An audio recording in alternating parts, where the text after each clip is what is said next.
Le spectre électromagnétique, pour se représenter ces dimensions considérables, qui vont des ondes radio jusqu'aux rayons gamma,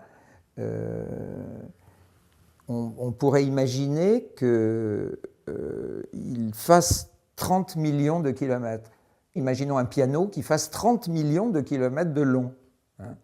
Et la partie visible de ce rayonnement électromagnétique, c'est-à-dire celle qui frappe nos yeux, celle à laquelle nos yeux est sensible, cette partie visible, elle ne mesure que 3 cm. C'est-à-dire, voilà, sur les 30 millions de kilomètres d'étendue du spectre électromagnétique, nous ne percevons avec nos yeux que 3 cm. La partie visible, ce sont des vibrations qui vont au fond du graval aigu, de vibrations lentes à des vibrations qui sont rapides. Ça voudrait dire que là, qu'est-ce que c'est? La note la plus grave du piano, c'est le rouge, mais le tout début du rouge, là où on commence à voir la lumière rouge.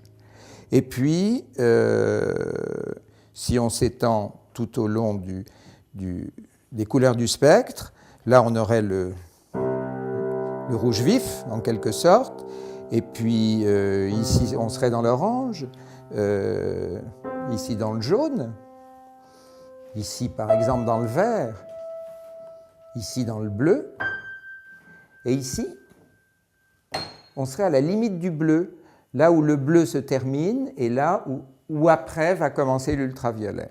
Alors ça, c'est la dernière note du piano. C'est un petit peu comme l'ultime bleu que nos yeux peuvent percevoir.